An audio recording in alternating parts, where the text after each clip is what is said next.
समुद्र मंथन करो। उसके लिए क्या करना होगा कि जो दैत्य हैं तुम्हारे भाई हैं, उनको मीठी मीठी बातों में उनको रिझाओ, दोनों मिलकर के समुद्र मंथन करो, उससे अमृत निकलेगा, हम तुम्हें अमृत पिलाएंगे, उससे तुम सुरक्षित होगे, तब उनसे लड़ पाओगे। बोले प्रभु वो दैत्य हैं, हम कैसे लड़ेंगे उनसे, दोस्ती कैसे होगी? बोले सुनो, अही मूसक बत, जैसे सांप की और चूहे की हो जाती है। बोले वो कैसे? एक पिटारी में एक सांप बंद था, ये भगवान सुना रहे देवताओं को। एक पिटारी में सांप बंद था, सांप ने देखा सामने चूहा घूम रहा था, सांप ने तुरंत कहा मामा जी प्रणाम प्रणाम।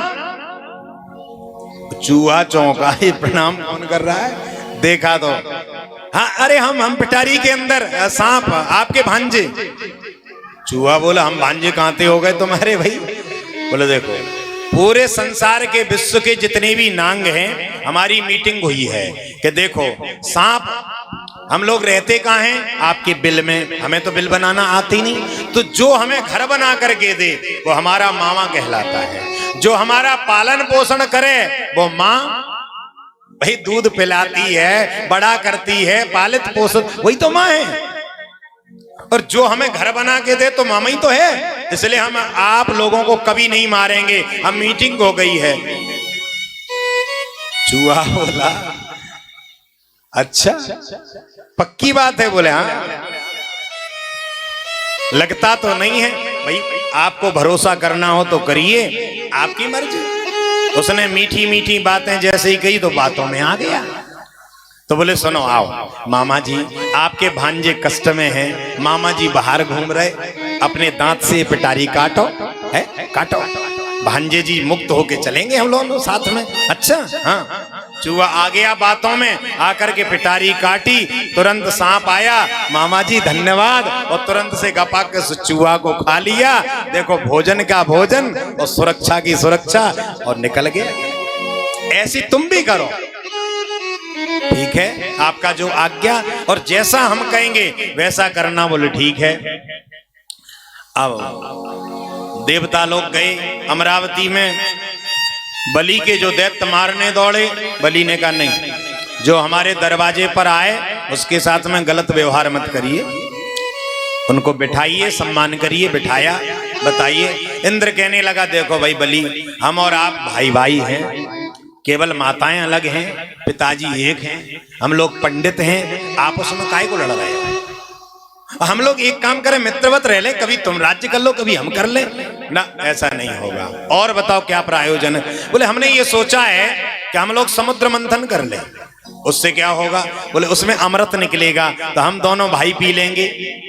हाँ ठीक है, और जो भी चीजें निकलेंगी उन सबको हम आधा आधा बांट लेंगे। बोले ठीक है, कोई बात नहीं। समुद्र मंथन करने चल पड़े। तो बोले अब रई काई की बनाएंगे, तो मदराचल को लेकर के आए, उसको जैसे ही रखा है समुद्र में तो वो जाने लगा, तो भगवान ने अवतार लिया कच्छप भगवान का। बोले कच्छप भगवान की उसके ऊपर मदराचल रखा। अब रस्सी काई की बनाए, तो बासुकी नाग लंबा होता है, उससे कहा चलो भाई आप चलो, हड्डी पसली टूट जाएगी, बड़े आए समुद्र मंथन में भाग लेने ना, अमृत मिलेगा, लालच में आ गया बेचारा, आ गया, उसको लपेट दिया। बोले कौन कहां लगेगा, कौन कहां लगेगा? तो देवता लोग बोले देखो हम तो सांप के मुंह पकड़ेंगे, हम तो मुंह पकड़ेंगे। देवता भाज करके गए, तुरंत मुंह पकड़ लिया। अब दैत्यों के पास पूंछ बची, सो दैत्य लोग बिगड़ गए। अच्छा हम कोई छोटे बाप की संतान है? आपने पूंछ पकड़ा थी? अरे सांप की पूंछ पकड़ना अमंगल होता है, हम बिल्कुल नहीं पकड़ेंगे, चाहे समुद्र मंथन हो या ना हो। छोड़ के चल पड़े। भगवान बोले बिल्कुल पहुंचाओ आगे। नहीं नहीं आ जाओ, आप आगे आ जाओ, मुंह पकड़ लो। अब देवता लोग तो चाहते यही थे, क्योंकि जब समुद्र मंथन होगा तो सांप फुंकार मारेगा तो गर्मी झेलेगा कौन, इसलिए देवताओं ने ऐसा काम किया था पहले। बोले आप आ जाओ, आगे आ जाओ, कोई बात नहीं, आ जाओ। आगे आ गए। समुद्र मंथन चला। जैसे ही सांप ने फुंकार मारी तो दैत्य लोग तो वैसे ही काले थे, भुसुंड पाउडर लगा करके आए थे। अब जैसे ही फुंकार मारी तो पाउडर भी बेअसर हो गया। अब बेचारे पछताने लगे, हमने ये क्या कर लिया, हमने ये क्या कर लिया, हम तो धोखा खा गए। बोले कोई बात नहीं, अब चुपचाप लगे रहो, अगर यहां अदला बदली की तो हमारी पूंछ छोटी हो जाएगी। लगे रहो तो लगे। सबसे पहले क्या निकला है, जहर निकला हालाहल। जैसे ही विष निकला है सो देवता और दैत्य घबरा गए, ये तो जला डालेगा संसार को, कोई भी नहीं बचेगा इसमें। तो एक काम करो, शंकर जी के पास चलो। सो शंकर जी के पास पहुंचे, शंकर जी से प्रार्थना की, प्रभु आप ये जहर पी लीजिए। शंकर जी बोले पी तो लेंगे, लेकिन पत्नी से तो पूछ ले। अब किसी की पत्नी ये कह देगी जहर पी लो जाओ, ये तो कहेगी नहीं, मने तो करेगी। पार्वती अम्मा जानती थी कि साक्षात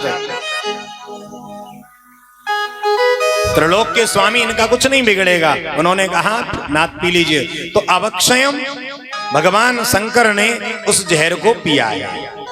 तो जो जहर उन्होंने पिया है वो कंठ में धारण किया है। इसके बाद उनका नाम पड़ गया नीलकंठ।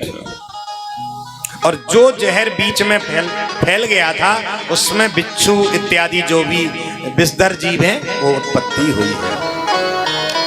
दूसरे नंबर पर मंथन हुआ, कामधेनु गाय निकली। संत बोले हम लेंगे, बोले ठीक है। उच्चैश्रवा नाम का घोड़ा निकला, बलि बोला हम ले लें, हाँ ले लो। चौथे नंबर पर हाथी निकला ऐरावत, इंद्र बोले अपना वाहन हो जाएगा, है हाँ ठीक है। पांचवें नंबर पर मणि निकली तो भगवान बोले ये हम लेंगे, गले में धारण करने। छठवें नंबर पर कल्प वृक्ष निकला, बोले स्वर्ग में भेज दो। सातवें नंबर पर अप्सरा रंभा निकली, बोले इसको भी स्वर्ग में भेजो। आठवें नंबर पर निकली हैं ततश्चा प्रभु साक्षात श्री रमा भगवत परा रंजंती दिशा कांता विद्युत सौदामनी यथा। लक्ष्मी जी निकली हैं, बोले महारानी लक्ष्मी जी की जय हो। अब लक्ष्मी के साथ में अलक्ष्मी भी थी, दरिद्रा भी थी। लक्ष्मी जी को तो सब चाहते हैं, दरिद्रा जी को कोई नहीं चाहता। लक्ष्मी जी का पहले अभिषेक हुआ, अभिषेक होने के बाद में सब बोले हम ब्याह करेंगे। लक्ष्मी जी बोले न, बैठ जाओ। सबको क्रम से जाकर के लक्ष्मी जी गईं। बाद में भगवान नारायण बैठे थे, उन्होंने कहा ये हमारे लायक पति है, निकल के आ जाओ। बोले ये बहन से भी करना पड़ेगा, ये भी तो साथ में है, आप किससे करेंगे। भगवान बोले एक काम करो, तुम दोनों लोग वहां गेट तक जाओ और फिर लौट के आना। गेट तक जाओ, गई दोनों, लौट के आई। बताओ किससे करेंगे। भगवान ने सोचा अगर मैंने कह दिया लक्ष्मी जी से करेंगे तो ये बुरा मान जाएंगी, मेरी बहन इतनी खराब है का, भाई बहन से तो प्रेम होता ही है। जैसे ही दोनों लौट के आई तो भगवान ने कहा देखो लक्ष्मी जी तुम तो आती हुई अच्छी लग रही, और दरिद्रा जी से कहा तुम जाती हुई बहुत अच्छी लग रही, जाओ ना। और लक्ष्मी जी आ गई तो भगवान का नारायण के साथ में विवाह हो गया। तो क्या हो गए, बोले लक्ष्मी नारायण भगवान की जय।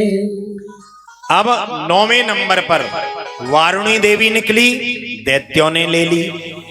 10वें पे चंद्रमा, 11वें पे पारिजात, 12वें पे शंख और 13वें पे निकला है अमृत, और 14वां है अमृत का कलश। धनवंतरी लेकर के निकले। जैसे ही अमृत का कलश आया दैत्यों ने छीन लिया। भगवान ने मोहिनी अवतार लिया, दैत्य लोग फिसल गए, मोहिनी जी को अमृत दिया। लाइनबद्ध उन्होंने अमृत पिलाना चाहा। उसी सूर्य और चंद्रमा के बीच में राहु बैठ गया है। राहु ने भी अमृत पी लिया था। तो सूर्य और चंद्रमा ने कहा प्रभु ये दैत्य है, तो भगवान ने गर्दन काटी थी, उसका एक भाग राहु और एक केतु हो गया। चूंकि अमृत पी लिया तो अमृत तो हो गए, और उसकी जो गले से जो रक्त निकला है तो उसी से लहसुन और प्याज की उत्पत्ति हुई है। क्योंकि अमृत, प्याज और लहसुन में गुण कैसे हैं? अमृत, क्योंकि अमृत से उत्पन्न है, अमृत तो पी लिया था, लेकिन चूंकि दैत्य का रक्त है इसलिए वो दूषित माना गया है।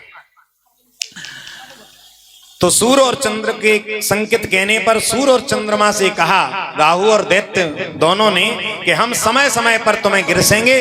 तो जब सूर्य ग्रहण होता है तो दोनों भाई सूर्य को ग्रसते हैं अमावस्या को, और जैसे ही चंद्र ग्रहण होता है पूर्णिमा को तो राहु केतु चंद्रमा को गिरसते हैं, उसी को हम ग्रहण की संज्ञा देते हैं। ऐसा युद्ध हुआ रोमहर्षण करने वाला, कई बार दैत्य मारे गए, शुक्राचार्य जी ने जीवित कर दिया, देवता लोग मरे नहीं। इसके बाद युद्ध बंद किया गया कि कोई मरना ही नहीं है। शंकर जी कहने लगे प्रभु आपने मोहिनी अवतार, हम भी दर्शन करेंगे। तो शंकर जी को भी मोहिनी भगवान का दर्शन हुआ था। बोले मोहिनी भगवान की जय हो।